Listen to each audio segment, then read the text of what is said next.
অনেকেই বলে অখণ্ড ভারত মানে এক সময়ের এই বিশাল ভারতবর্ষ, যার মধ্যে ছিল পাকিস্তান, বাংলাদেশ, আফগানিস্তান, নেপাল, শ্রীলঙ্কা এবং ভুটান সবই। কিন্তু যদি বাস্তবে অখণ্ড ভারত আবার গঠিত হয় তাহলে কি লাভ হবে আর কি হতে পারে ক্ষতি, আজকের ভিডিওতে জানবো এই দুই দিকের বাস্তবতা। প্রথমে বলি অখণ্ড ভারত হলে কি কি লাভ হতে পারে। নাম্বার 1, বিশাল ভূখণ্ড ও সম্পদ। অখণ্ড ভারত মানে হবে পৃথিবীর অন্যতম বড় ভূখণ্ড, পর্যাপ্ত খনিজ সম্পদ, কৃষিভূমি, পানি এবং বনসম্পদ একত্রে ব্যবহারের সুযোগ। নাম্বার 2, শক্তিশালী সামরিক ও কূটনৈতিক ক্ষমতা। যদি সব দেশের সেনাবাহিনী, প্রযুক্তি ও কৌশল একত্রিত হয় তাহলে ভারত হবে বিশ্বের অন্যতম শক্তিশালী দেশ। চীন বা আমেরিকার সঙ্গেও সমান্তলে টিকে থাকার ক্ষমতা থাকবে। নাম্বার 3, অর্থনৈতিক একতা ও বিশাল বাজার।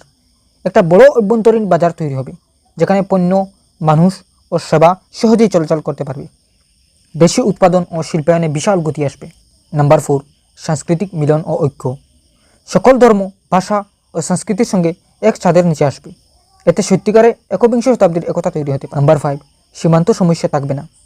যুদ্ধ, সন্ত্রাস বা সীমান্ত সংঘর্ষের সম্ভাবনা অনেক কমে যাবে, কারণ এখন সবাই একটি দেশের মধ্যে থাকবে। এবার জানি অখণ্ড ভারত হলে কী কী সমস্যা বা ক্ষতি হতে পারে। নাম্বার 1, সাংস্কৃতিক ও ধর্মীয় দ্বন্দ্ব।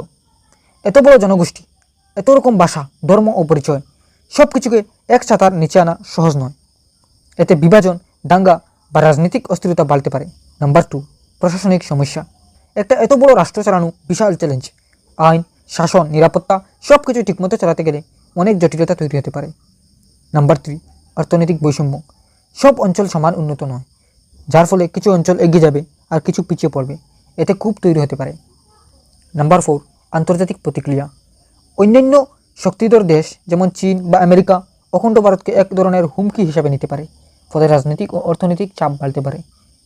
নাম্বার 5, সন্ত্রাস ও নিরাপত্তা চ্যালেঞ্জ।